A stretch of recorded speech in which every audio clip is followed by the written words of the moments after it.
Try not to get wet. No. Hannah Stocking is incredibly dislikable. She calls herself a comedian, but I'm not buying it. Why is she unfunny, you ask? Well, let me help you with that, m'lady. Now, it's difficult to say this, but her videos are probably more annoying than H3's podcast. And I'm being completely serious with that. The reason I dislike her so much isn't really the annoying faces or pedo poses. I mean, sure, it's creepy as hell, but I guess comedy is subjective. I think the problem I find in these videos are the target demographic. So if you don't understand what target demographic is, it's basically the type of audience the creator is targeting their video for. Now, I'm pretty sure no one over the age of 3 has ever more than chuckled at a Hannah Stocking video, but if it's meant for kids, it shouldn't bother you then, right? Wrong. The way Hannah Stocking seems to sexualize every video she makes in some way makes it really weird to think young kids are watching it. In this video, I'll discuss the 5 reasons I dislike her, with the main one at the end.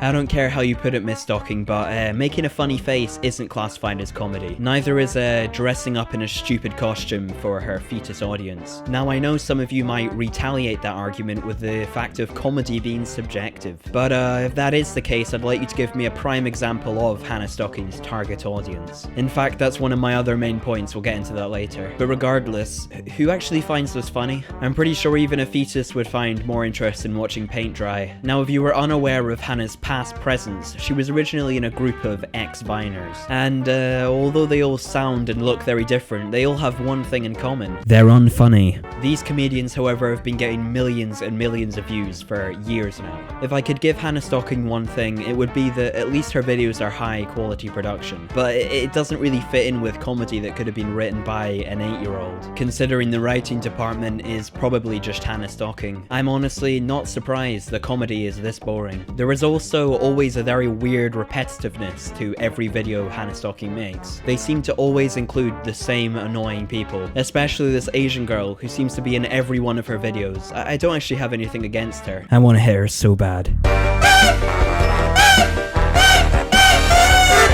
The strange sexualization in every Hannah Stocking video is really confusing, because it begs the question, who is her age demographic? Now, I'll follow this on in my next point, but the first argument you can make for these videos are that they're created for kids. They're not made for mature people like us, they're made for people much younger, and therefore we wouldn't understand if they're funny or not. But why do all the videos revolve around romance? I mean, I'm not completely sure, but I don't think toddlers are too interested in that sort of content. So the second argument you could make is that the videos are created for young teenagers, which also doesn't make sense, which I can give a pretty in-depth explanation for, or I could dumb it down for you. It's not funny.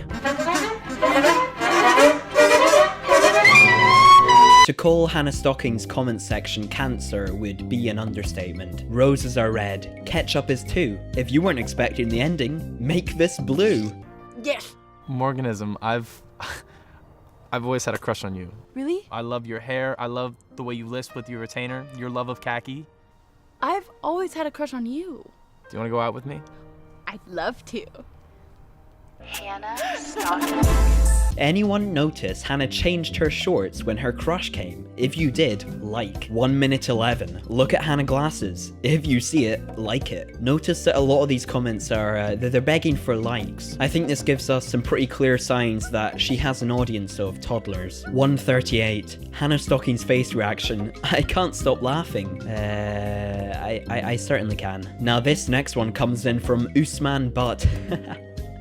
But OMFG, laughing emoji. Morganism, laughing emoji. Did Hannah just kiss a boy? You're growing up so faster. I swear she's like almost 30 or something. So this comment probably either comes from a really obsessed uncle or another undeveloped fetus. Haha, don't change yourself just because you want to impress a boy. Now I must say, very inspirational words coming from this woman, or man. It's now clear to me that there was something useful coming from these videos, and I now know that I could certainly take some advice from Hannah Stocking. Except I'm not a simp.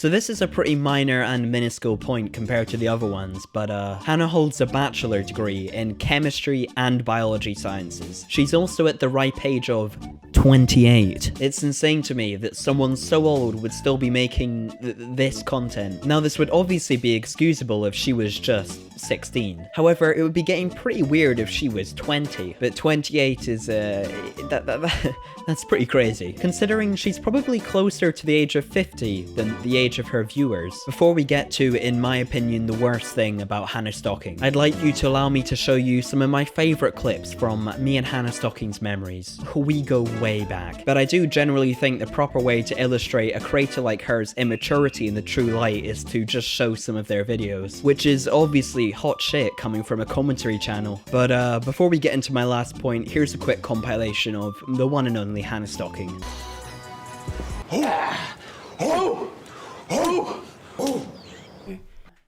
Doing later?